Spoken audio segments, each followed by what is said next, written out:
Hey bitches, welcome back to my channel. It is currently 3:35 in the morning. Our non-edibles, we have a vape today, has started to hit, so we decided to sit down, talk about some more things that we saw on TikTok and around social media. There's so much going on. I feel like I'm being transported back to 2016. Seriously. What we're gonna be talking about in this video today it's giving me flashbacks. Well, one of the dramas that people are bringing up is from 5 years ago. Because you know that new documentary came out on Hulu about Pamela Anderson and Tommy Lee. Yes. So obviously, Brittany Furlan, who is now Tommy Lee's wife, she has been receiving like so much hate because of this documentary. People are saying things to her like, you're never gonna be Pamela Anderson. They call her like a Vine has-been. She's never gonna be on the same level as Pamela Anderson, and she has started to respond. I mean, honestly, I've made one video about Brittany Furlan and what's his face? Tommy Lee. He's so forgettable. He is so forgettable. Like, forget Tommy Lee. Like, I'm a Pam Anderson lover. I watched this whole thing. I took 2 hours of my life. Like, it was a little bit slow, but I really enjoyed it. It was a very good watch, and I learned a lot of things about Pamela that I didn't necessarily know. So for Brittany Furlan to come for Pamela Anderson, just don't. I have to say, I kind of understood where Brittany Furlan was coming from when she was like making these like little snide comments about Pamela Anderson over on her TikTok, because every single day I've noticed this, she's been showing up in my feed a lot more. I'm sure it's just because of all the interaction she's been getting from the Pamela Anderson thing. I've never, honestly, even before she got with Tommy Lee, I didn't really like Brittany Furlan just because her energy seemed very dark to me. I don't know why. I didn't like her on Vine. I didn't find her funny. She was never like someone that I tuned in to watch. But especially after everything that happened with like Trisha Paytas and Tommy Lee that we're gonna be talking about in this video, like it left a really sour taste in my mouth for her. Well, from her comment section, I have noticed that a lot of people always drag her down about not being Pamela and that Tommy is really in love with Pamela Anderson and it's the exact same, like vice versa with her. So Pamela Anderson went on Howard Stern and she was discussing, it's like a promo tour for this Hulu documentary. Also, I don't think she's affiliated with that show that was on, what was that, Netflix? Oh yeah, the Pam and Tommy thing. Yeah, we tried to like watch one episode. I was kind of interested in it, but he was not at all for some reason. I thought it was a little entertaining. The trashiness of it was entertaining for me, but like I understand why Pamela had like reservations about that show, because the way they portrayed her, it was just pretty much like she was some stupid dumb blonde that just had no emotion, and she was pretty much a toy for Tommy Lee, and that's what I took away from it. Well, during Pamela's interview over on the Howard Stern show, Brittany Furlan was obviously brought up. Obviously, we're talking about Tommy, and she said that she's very supportive of their relationship because she thinks that Brittany treats him well. He's happy, and they talk sometimes, but that's all she can wish is just for him to be happy. She's also said in the past, though, that he is like her one true love, like the one that got away. And that's pretty much what she said in this documentary that I watched on Netflix. She said that Tommy was like her only love. She thinks that he's the only man that she's ever loved or probably ever will love. And it was honestly sad. Like the stories that she told from her journal and the video footage that they showed was so good, because like who has stuff like that? The fact that she can look back on her past and know what she was doing on specific dates and how she was feeling is like really cool. Well, that's the thing that's been down in Brittany Furlan's comments ever since this interview has come out, is that she says that she's still in love with Tommy and Tommy still has feelings for her, so he's just gonna kick you to the curb and be with her, basically.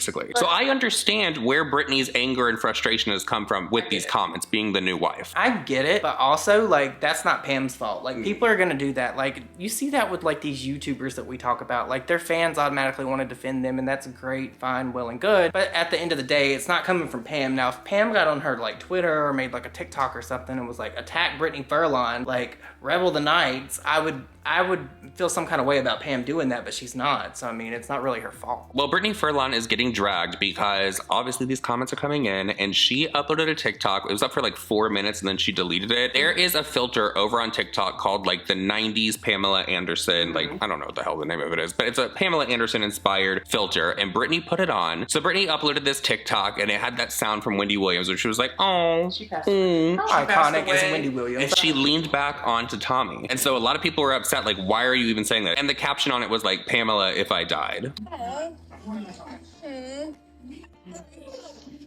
She passed away. Oh. Shady boots. That is shady. Boots. Like, why would, like, that to me is her trying to pick a fight with Pam Anderson. You think? And she don't want it with Pam Oh, Anderson. she's picked a fight with the audience because the audience is like outraged by this. Her comment section has been lit. Oh, lit. Her comment section is green. Lit titty? Mm-hmm. Oh. It is. I didn't even have any idea that any of this was going on because, like I said, I don't check for Brittany Furlan. But when he started telling me that his next video was going to be about this, I was like, oh, okay, because that's a blast from the past as well. Well, cue another blast from the past, because Brittany Furlan is no stranger to controversy, especially in like the YouTube sphere with the influencers here on this platform. She claps back, girl. She does clap back, and God bless her, because here we are today to talk about none other than her beef with Trisha Paytas. I believe it was like 5 years ago that Trisha was with Jason Nash. It's been a minute because I made a video about this. You guys, this left a really sour taste in my mouth. Tell them what happened. So basically what had happened was, you guys all know that Trisha Paytas loves a themed photo shoot, and she loves to pull inspiration from a lot of 90s icons, like the 80s, like all that kind of stuff. Well, Trisha did a theme with her ex-boyfriend, Jason Nash, and it was Pamela Anderson and Tommy Lee. Which was iconic, and like, who can get upset at someone like paying homage to them? Like, I never understood this. Well, they did. Well, they did. I don't think that Tommy Lee was as upset as Brittany Furlan, and he just jumped in to defend his like lady. Like, his old lady was getting dragged online, so he was upset about it. Well, Tommy Lee commented underneath Trisha Paytas' photo where they were like cosplaying as Pamela and Tommy, and he called her Spamela. And then it started, the internet was pissed the off because he fat shamed Trisha Paytas. He did. I mean, what would you expect from somebody like Tommy Lee? Girl, Brittany, I know you're probably gonna watch this video because you're gonna see your name in the title. Hey girl. That's what's so funny about it, because when I made my original video about this all those years ago, I called her the washed up Viner. And that's what she is. That's what she's always gonna be in my book. She seems so disrespectful to me, at least. Everything that I've ever observed of her, anytime I've ever seen her interact with people, it's always been her being messy or just straight up fucking mean. Yeah, I kind of agree with that whenever I see her on TikTok. The humor for me has kind of like just like run dry, I guess. I don't know. I don't know. But you know what? I really did enjoy Brittany Furlan on Vine. I was one of her followers. I actually really did enjoy it. I thought that she was funny. I don't know. I haven't kept up with her to know what she's doing these days. So I don't want to call her washed up, because she's probably out there working, and I don't want to diminish her talent. I guess the old saying's true. Money can't buy taste or class, because I would have never watched her on Vine. The fact that you sat there and said that you liked her on Vine? I did. I probably left a few comments too. Let us know down below if you watch Brittany Furlan over on Vine. Let us know if you remember Vine. Honestly, what it is for me about Brittany Furlan is her energy is very much like Gabby Hanna's. And they both came from Vine. So I feel like they're kind of like connected in that way. And I don't even Girl, Brittany. Or whatever. But they both exude the same energy. They have dark auras. Brittany, if you're watching this, I'm sorry. I'm not. Not a good comparison. No. Or Brittany. No. Leave Brittany alone. How dare you? How dare you even inject Kara into this? How? Like, why? That's disrespectful to the original Britney Spears. That's the original Britney Spears. Let me... Girl, the Britney Spears people are gonna come for me. Well, no, they're not gonna come for you for saying the original Britney Spears, because let's talk about another conspiracy. They think that Britney Spears is dead and she died like in a car crash back in, I think it was like 2011. 2001. But you know, I also saw the same conspiracy talking about Justin Timberlake. So they think that there's like a clone of Britney Spears doing like the spinning and the dancing and all of that because her like teeth have shifted. TikTok is creating monsters. There is this girl named Alix, I think her name is, and every other day the world is ending, and she's talked about Britney, she's talked about all this different stuff. Like, TikTok is literally enabling people to create cults. Her name is like Alix Serves the Tea or something. She don't serve. And she's always talking about like a portal that's in the sky and all of that. I mean, like, so he just told me he's gonna cut out what I just said, but just know, I do not like Alix, and I really think that TikTok is creating monsters, and Brittany Furlan is a monster on TikTok too. So honestly, the way that Brittany Furlan has popped off in the past in regards to Trisha doing the cosplay, and now here we go again with, but I want to say this though as well, it's probably very annoying that all the time, everything on the internet, it's always going to be Pam and Tommy Lee. Pam and Tommy Lee. So I am sure that it would be annoying. I'm sure everyone out there can agree, maybe not everyone, that you probably don't want to hear about your significant other's partner on a daily basis. And you definitely do not want to be said that you are the number 2 in his life because he is allegedly still in love with the first. I agree. I get what you're saying, and like, I don't think that people should be doing that to Brittany Furlan and all that jazz. I don't think that's cool. But also, on the flip side of that, she kind of signed up for it. She married a rock star. She married someone that was in this very public relationship that was like really big. Like, this was one of the biggest relationships in TV history, right? Pop culture. In pop culture. Yeah. So, I mean, there is a lot that comes along with that. When you think Elvis, you think Priscilla. When you think of Johnny Cash, you think of June Carter. Like, it's kind of like the two become synonymous with one another. So when you mention one, you mention the other. I was gonna say, when you think of J-Lo, you think of Ben Affleck. But that brings me to my next point. Can you imagine if Pamela Anderson and Tommy Lee got back together in 2023? How iconic that would be, even if they just did it for the summer. I wouldn't co-sign that knowing everything that I know now, because after I watched that documentary, like I learned some things about the relationship that she was in with Tommy. I didn't know that it was the way that it was.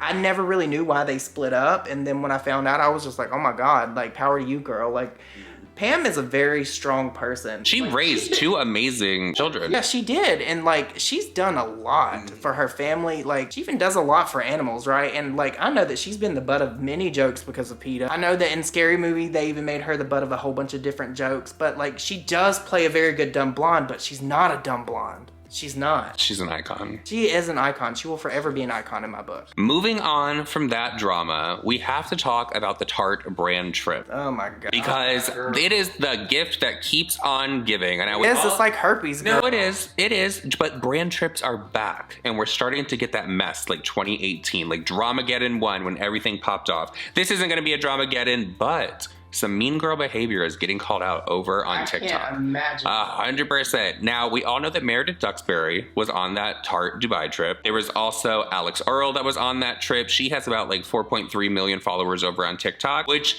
the numbers game in this is really going to play because there was an anonymous item that was sent into Duxbury? Bro, I don't even know. I believe it's an Instagram and a TikTok account. I'm probably butchering it. I'm so sorry. So someone sent an anonymous tip to them. I'm not exactly sure how it got revealed, but a girl on TikTok literally broke it down. When we say that people on TikTok are like FBI agents, sleuths, they are just searching CIA, everything. That is what happened with this, because they went and literally looked at every single influencer that was on that Tarte trip, broke down the followers, who's not following who anymore, just to figure out who this was. So apparently someone on the Tarte Dubai trip sent in a blind to Jumois, and it says the one influencer who everyone is obsessed with was not nice at all, unless you have something to offer her like clout. I can't for the life of me understand how people think she's so relatable. And a little bit farther down, it talks about how this mean, relatable influencer followed and unfollowed one of the girls on the trip who has 8 million followers. So now I'm intrigued, and it makes me want to like figure out every social media influencer who was on that trip, figure out their follower counts,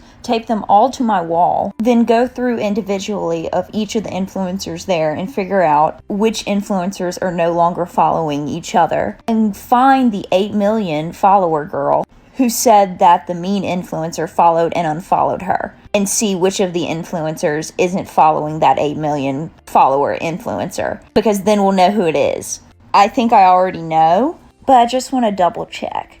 I just made a 3-minute video in full detail explaining this whole thing, but TikTok took it down. This is the girl from the Dumois blind that the relatable influencer, Alix Earle, unfollowed. Noor is the only girl that went on the Tarte Dubai trip who has 8 million followers. All the rest either have significantly lower or significantly higher follow counts. As well as the fact, y'all saw the part where it says that the relatable influencer followed and unfollowed the influencer with 8 million. Well, Alix Earle doesn't follow Noor. People were questioning the credibility of Dumois on this situation, and Dumois commented under one of those comments and said this info was from a DM and I made it into an email. It wasn't random. If she took the time to type that stuff out, it's not fake, and whoever sent her the DM was probably verified or was probably a reliable source. So in this anonymous tip, it said that somebody on the trip would just follow people because they wanted to get some clout from them really quick, and then they unfollowed them after the trip. Now, the person they said that was unfollowed had 8 million followers, so everyone was doing some digging, and it apparently is,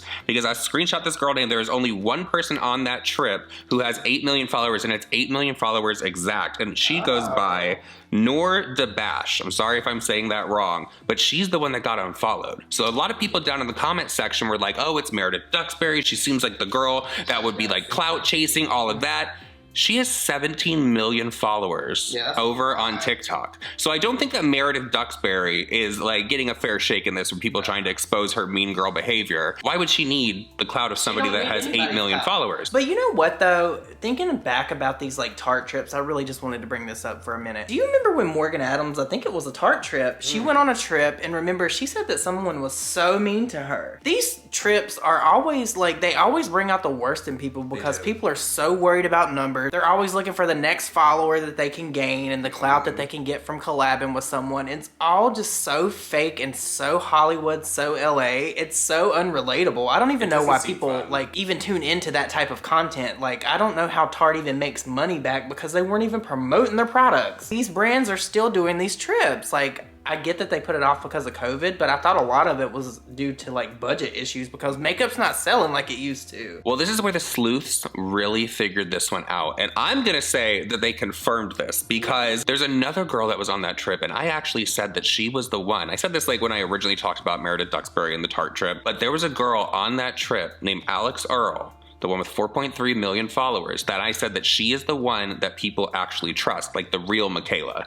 Like that's the one that everyone is like, okay, I'm gonna buy, like sell out everything. She's from Miami. I love Miami. I used to like always hang out in South Beach at the Delano in a bungalow. We need to go. Can we go? I want to take a vacation. Like, you guys, we have been through so much. All I want is a vacation. I don't know if I want a vacation in a cabin or a vacation in a tropical spot, but we're taking a vacation soon, damn it. You guys, let us know down below where you think we should go. If there's like a travel destination that you think would just be fun for us, let us know down below because we need a good vacation after everything that we've been through over the past couple of years. It is time. So the TikTok that called all this out has about 522,000 views. There is one person that saw this TikTok and actually blocked the girl that created this, and that is none other than Alix Earle. That is with a dead 4.3 ringer million giveaway. followers. So I don't understand though, where's the 8 million coming from? The 8 million is the one that was just followed and then unfollowed very quickly after the trip. So that is the Noor Dabash girl. But what's really strange in all of this for me is this some kind of setup to try to get someone talking about one of these people? It seems like it. Like that would be the perfect bait to get someone in, like send them an anonymous message, get them to get the word out, and then people start looking, Googling,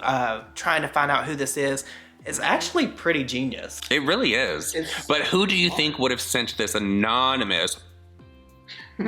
Guys, we're still working on the wink. But who do you think would have sent this? Is this Alix Earle trying to get people to talk about her? Because they said that she just wanted clout. Maybe she's coming for Michaela's Get Girl. Maybe she sees Michaela taking a little tumble and she wants to reach in and snatch up some of her followers. Oh, or is this the Noor Dabash with the 8 million followers saying that she is the one that has been wronged in this situation because she thought that Alix Earle was going to be her real friend? Girl, this is what I'm talking about. Like, this is the stuff. This is messy. This is what I miss. Is messy. This is the mess that we have been so needing in this community because it's lighthearted, it's fun, it's not like crazy like allegations against people. Like, we love the mess, we love the tea. They're using each other for views. Of course. That's what it is. That's what 85% of social media influencers do. They use other people for their clout, and once they get everything they can get out of them, they move on to the next. It happens all the freaking time. TikTok influencers are not exempt from that. I just can't believe that Alix Earle, like that to me is confirmation enough. Because if you weren't the one that did that, why would you go out of your way to block this girl that's talking about this subject? Like, you're not even part of the conversation at that point, right? So why would you do that? That makes no sense. You know what? It seems like the shoe fit,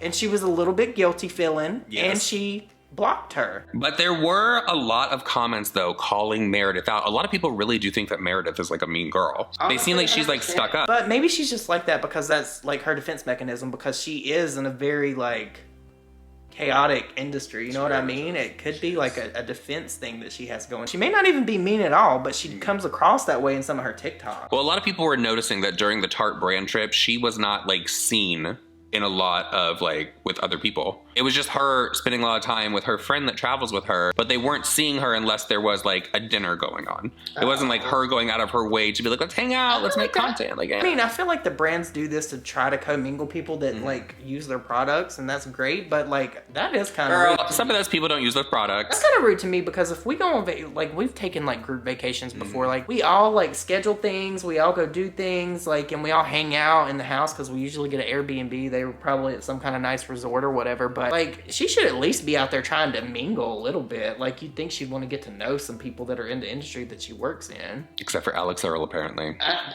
Clout chasing. Clout chasing. Alix Earle's on that trip in Wyoming with Michaela. Oh my God. But I want to say this as well. I did see a lot of comments from people underneath this that were defending Alix Earle. And they said, I met her like at a club in Miami, or they met her just out somewhere, maybe a meet and greet. And they said that she was a very nice. That's a different situation though. She's not gaining anything from meeting her followers. Why would she be rude to her followers? You know It's what true. I mean? They don't have anything in regards to like numbers to offer her, so it's not the same scenario. I don't think that this is the last time that we're hearing about this. I think that Alix Earle is going to defend herself. I think she's going to say, I am not clout chasing. That is not me. I am not that girl. So I really do think that Meredith is getting like the shit end of the stick on this one. I don't think that she was the one that did this. I could be wrong, and if I'm wrong, I'll eat crow. I don't even think that Meredith would care. Like, to be honest, like Meredith is a bad bitch. No, she is. She's a bad bitch. Like 100%. So I don't think that she cares what all these other girls are doing. She's got 17 million followers. Why should she even care or entertain this? That's probably beneath her. Like, you know what I mean? She is staying in her lane, and she is staying focused. Good for her. Get your money, girl. As long as you ain't lying to people like Michaela. Well, no. She did lie. Oh. Let's not forget that Meredith Duxbury lied. She said that telescopic mascara or whatever was not a sponsored post. According to her comment section, it was not an ad. It was sponsored. This isn't gonna phase her. This isn't gonna affect her like she has. Oh, Meredith doesn't care about this. So with that said, everyone, that is it for this video. We hope that you did enjoy it. We're trying out some new editing styles, so this is probably looking very rough right now. We will like perfect it. We'll get it right. Let us know how you liked it down below. And leave us a green heart emoji if you have made it this far in the video, because this is a long one. This has been a lot of rambling. What were you doing? I was trying to do the heart, girl. Like, you see people do these cute things, like they'll do it with their fingers and shit. Like, All right, love you guys. Bye. Bye.